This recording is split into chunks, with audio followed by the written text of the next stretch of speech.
ఇళ్లలో పనిచేసేవారు యజమానుల ఇంటికే కన్నం వేసి ఉడాయిస్తున్న ఉదంతాలు నగరంలో రోజురోజుకు పెరిగిపోతున్నాయి. ఈ నేపథ్యంలో ఇంటి యజమానులు పనివాళ్ల ఎంపిక విషయంలో జాగ్రత్తలు తీసుకోవాలని పోలీసులు సూచిస్తున్నారు. కాచిగూడ పరిధిలో ఓ వ్యాపారి ఇంట్లో దొంగలు పక్కా పథకం ప్రకారం పనిలోకి చేరారు. అదును చూసి దంపతులకు మత్తుమందిచ్చి కోట్ల విలువైన సొత్తుతో పారిపోయారు. నెల రోజుల క్రితం పనిలోకి చేరిన నేపాలీయుల నుంచి యజమాని ఎటువంటి వివరాలు తీసుకోలేదని పోలీసులు గుర్తించారు.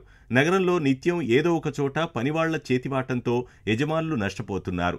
చేతులు కాలాక ఆకులు పట్టుకున్నట్లు చోరీ జరిగిన తర్వాత పోలీసులను ఆశ్రయిస్తున్నారు. గతంలో పలుమార్లు కోట్లు కొల్లగొట్టిన ఘటనలు కళ్లెదుట కనిపిస్తున్నా పనివాళ్ల ఎంపిక ప్రక్రియలో యజమానులు జాగ్రత్తలు పాటించట్లేదని పోలీసులు చెబుతున్నారు. నేపాల్ దొంగలు చోరీ చేసి సొంతూరు చేరితే వారిని పట్టుకోవడం అంత తేలిక కాదని పోలీసులు చెబుతున్నారు.